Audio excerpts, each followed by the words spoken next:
Was geht ab, meine lieben Comic-Freunde? Ich habe heute ein sehr spezielles Interview, denn wir reden heute über Ghost Machine und über die Ongoing-Reihe von Geiger. Wer Geiger noch nicht kennt, ab in die Geschäfte und die Comic-Stores und holt es euch, denn wir haben heute einen Special-Gast, den Autor von Geiger und vielen weiteren Serien aus dem Ghost Machine-Universum, Geoff Jones. Welcome.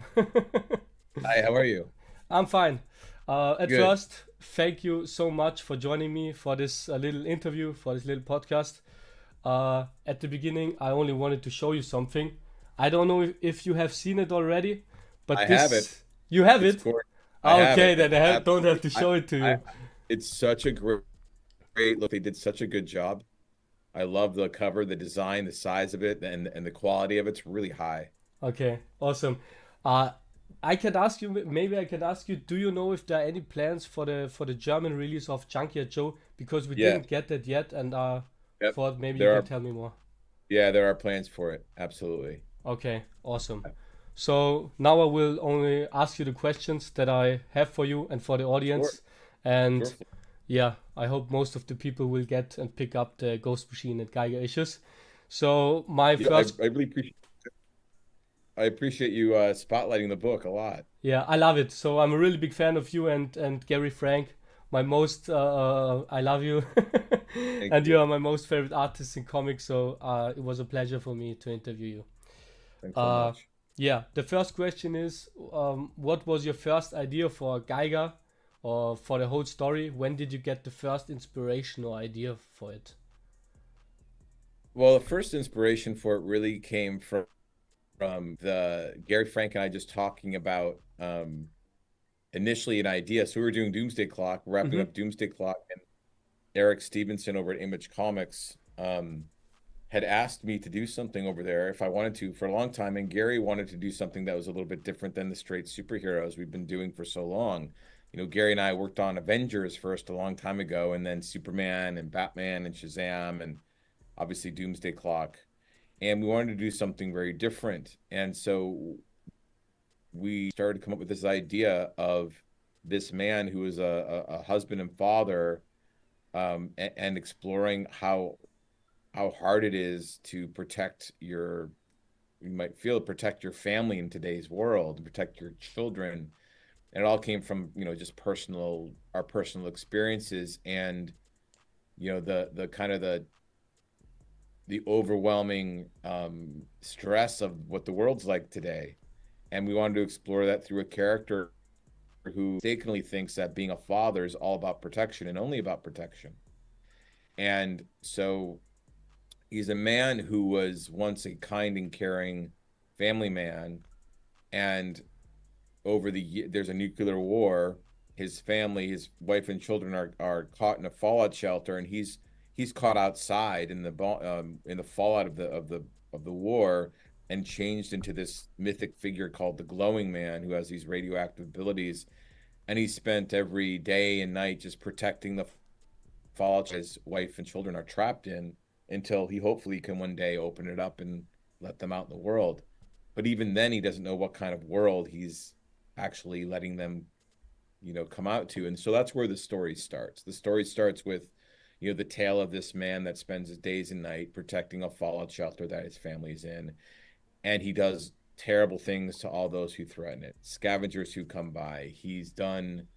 Um, he's done pretty violent things. And so he's this man that is caught between a really warm, caring, compassionate, and loving human being, and a man of brutality and violence and rage. The That's the balance with Geiger. Even in the monthly book we're doing now, Mm-hmm. that comes in April, he's always caught between those two modes of being a man and being a monster. Okay, awesome. You explained everything, so I think fans and readers should now know what it is about. And did you, at the beginning, did you think that it's going to be a universe, or did you have an idea for a universe, or maybe you created some different characters before Geiger? How did Yeah. you think at the beginning? So the idea of the unnamed grew out of it. We really loved of of Geiger and then other characters that existed in this American timeline really starts in 1776 with Redcoat, which Brian Hitch and I are doing, about a British Redcoat soldier in the American Revolutionary War that accidentally becomes immortal. And he's kind of the most unworthy and undeserving human being alive to gain immortality. And he's part of that timeline. But as Gary and I created Geiger and we introduced Junkyard Joe and Geiger, and it's a he's you know we introduced that character and I had a backstory for him and we knew we were going to do a Junkyard Joe book next, and so it just kind of grew organically out of that. And then Brian and I were talking about Redcoat, and that grew organically. In the last issue of Geiger, when we published it here, issue 6, we introduced what is the unnamed timeline, and we talked about what the unnamed were, these mythic, you know, heroes or anti-heroes that exist in history in the same timeline from 1776 all the way 5 years from now in Geiger's, in Geiger's future, and Geiger's present. And so the unnamed, and I saw it, like they put the unnamed on the book there on the cover of the edition, which I really loved because we didn't do that here in the United States. Yeah, we didn't put that in there.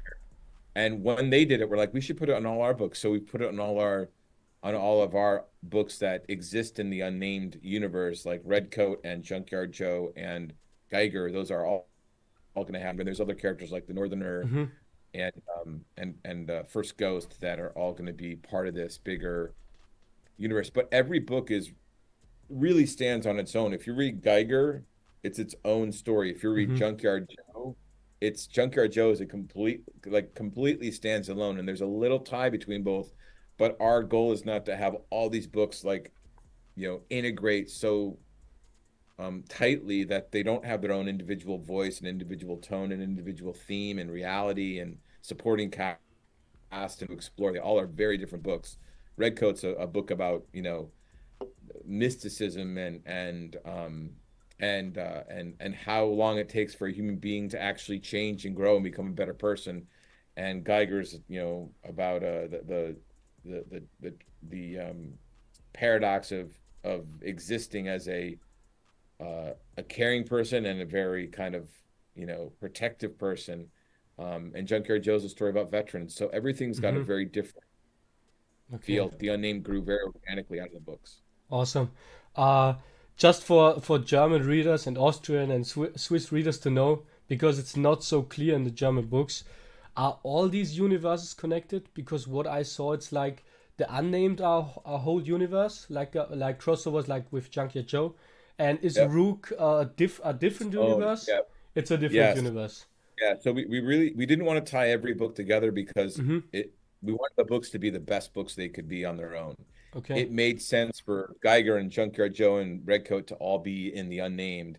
Rook is in the far future, and it's its own sci-fi universe. And then we have the Rockefellers and Hornsby and Halo, and they're like a family universe. Peter Tomasi, who did great work on Super Sons and Batman and Robin and Superman, he's writing those two books, and it's got a great tone. And then we've got Hyde Street and Devouring the Souls, and Hyde Street really anchors our horror universe. And all those characters, they coexist. There's a mythology to Hyde Street that is shared between all those books, and that's its own thing too. So we weren't trying to tie all these things together, only where it made sense, and it made sense with the unnamed. Awesome. Yeah, you also clearly have one of the best artists in the comic industry, and I wanted to know, how was it to work with them? Did they do something different than you thought? And you thought, oh, that's better than I thought? Or can you tell us anything about working with the artists? Sure. I'm writing 4 books. I'm writing Geiger, Redcoat, Exodus, and Hyde Street. And out of those 4 books, 3 of them I've worked with the artist for a long, long time. Gary Frank, I've worked with since Avengers, and then Superman, Batman, Shazam, Doomsday Clock, Geiger, Junkyard Joe. I've worked with Gary for a long, long time. So Gary and I always come at story. The reason that we work together all the time is because we always come at story through an emotional motivation, an emotional point of view to tell a story about something, that there's something driving us to tell this story. the emotional moments in the books. It's great to have action and stuff, but my favorite moments are like when Superman and Dr. Manhattan meet and talk, and you see this different perspectives, and Superman convinces Manhattan that there can be something different, right? That there can be a choice, that you're not trapped because you think destiny is going to it's happening and you're just watching it happen. You Mm-hmm. can intervene, you can do something. And so that kind of culmination of action and emotion and theme all at once is what I love. I love like that the whole piece. And so Gary and I also, we just always our work, whether it be, on Shazam or Superman and the Legion of Superheroes or anything, we like all of that. It always has to come to a moment of action and emotion and theme. It all happens at once. So Gary and I always are about the emotion of it, and like Mime and Marionette having that relationship since they were children, and why they're together. They've lived on the streets and they're devoted and loyal and a little bit crazy. But the the stuff I do with Gary is always blows me away every time. And he just did some pages on Geiger 4, and it's beautiful, of the new book. I have seen it. Um, It's awesome. it's awesome. And Jay Fabok, who I worked with on Justice League, Dark Side War, Batman 3 Joker, amazing artist. I've worked with him for now, Yes. since 2000, it might have been 14 or 15. Almost a decade now already I've worked with Jay, which is crazy. But again, we come together, and I don't just write a script and give it to the artist. I'm always talking to Jason about what our story is. And with Awesome. Rook, he just elevated his. You can see it in the preview pages in Ghost Machine, but when you see Rook Exodus #1, Okay. his artwork is insane. It's going to blow everybody away. He's doing a level of world building and detailing and character that I don't think people are expecting. And I knew it was going to be great, but it blew me away when I got the pages in. And then with Hyde Street, I've worked with Ivan Reis too, since Avengers and Superman, Batman, Green Lantern, Aquaman, Justice League, Blackest Night. Like, I've worked with Ivan on so many big books. Yeah, there's Aquaman. It's awesome. And so and he started in horror, actually. He started on horror comics way back when. So for Oh, us to okay. go, yeah, back to horror for him, and it's a little Blackest Night, it's like we played horror and Blackest Night in with the Trench and Aquaman. So there's some horror elements already done. So working with him on this it's been great, because it's a return to what he began with and stuff that we've done, but doing something all new. So and his work is drop dead gorgeous. The fourth artist and member of Ghost Machine, that's my colleague and partner in the company, is Brian Hitch. And Mm-hmm. Brian Hitch is obviously a legend, right? He's done the Ultimates and Authority and Justice League, and most recently he did Venom and Elgin. And he and I have always wanted to do something together since we met way back when at a summit. And I've been a huge fan of his for a long time. And Is this your first project together? first project ever. I've never Really? done. Yeah, Brian and I, Redcoat's the first thing we've ever done. Crazy. And it's crazy. And we had a couple near misses where we are going to work on stuff, but I'm so glad that it's Redcoat, because this character, Simon Pure, this immortal British soldier, is this tone of it, and the character in the story it would never happen with any other partnership. Like, this is pure Brian Hitch and me coming together to create Simon Pure and Redcoat and this Mm-hmm. storyline, and the tone of it also. And I'm blown away by what he's doing, because I think it's the best work of his career. When people see it, they're gonna be stunned by it. So, I'm both not surprised by the high quality and craft level of their work, but also surprised because it's even better than I could have imagined. And I imagined the Awesome. best. If Awesome. you look at the artists that we have, like Francis Manipul and Peter Snaberg, and we have a couple more we're going to announce. They're the top of the list. I think it's awesome that you talk of the artist more like a fan than their co-worker. I Yeah, think well, that's I'm a fan awesome. of all. Yeah, I'm a fan. Yeah, now I've the last question, and that's do you want to say anything to your audience in Europe? And maybe you want to say something about the ongoings, what they can expect.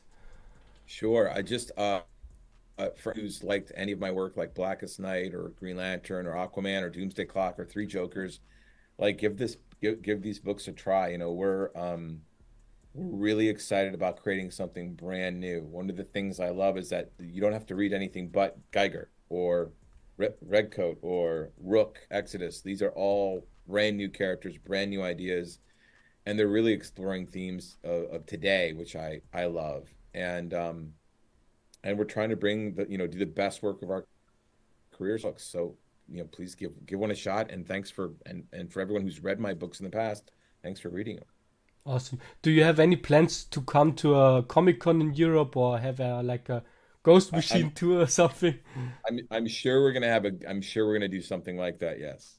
Yeah. Okay, I'm not awesome. I'm not quite sure when. We have a big Comic Con schedule here in the States. This year we're doing a total of I think 8 comic conventions as we Awesome. launch these books. So I'm sure we'll get over to Europe. I'd love to get there. I've been to Germany before and loved it. Awesome. So it'd be a lot of fun to come back. But we've got Gary Frank lives in Italy, and Brian Hitch um, is in England, and Peter Snaberg's over in Copenhagen. So we have 3 big artists already over there. So I'm sure we'll do a Ghost Machine convention over there at some point. Ah, that would be awesome. Yes, like I said, I'm trying to go to New York Comic Con, so maybe we will meet there. Cool, that'd be Uh, great. Now, Come check out the booth. We'll be there. yeah, for sure. That's the only reason why I want to go there. So, yeah. Awesome. I have to say thank you. Like I said before, you wrote some of the best comics I ever read. You are the main reason I got all the Doomsday Clock Aquaman tattoos. So, like I said, thank you so much. Thank you, Flora. I read Geiger, Ghost Machine, the 80-page special, and the Junkyard Joe. Also, I Cool. also got the Ashcan edition on the San Diego Oh, Comic Con. So thank you again oh, for cool. signing it on the day before. Oh, yeah, It was a pleasure. Thank you absolutely. so much. And Sure. I just can tell you, you're reaching out to people who don't normally read comics. My brother is only watching movies with me. He's a little bit younger than me, and he was like, I think he never read a comic, and he saw Geiger, and he was like, "What's that? That looks so cool. I have to read it." And you convinced him to read a comic. I just wanted to tell you, I never had that before with him, but you gave him the inspiration. Now he's like, "I want to read Junkyard Joe." So yeah, I Oh, think that's awesome. That's the great to hype hear. is also here, and I hope I can reach out to a lot of people and they see that these comics are worth a try, worth a read. Because, like I said, I loved it, and yeah, I'm hyped for the future. And like I said, Thanks, Flora. thank you again so much for this interview. And yeah, Oh, that's anytime. it. It was great meeting you. Hopefully, I'll see you in New York. Yeah, we will see. Thank you.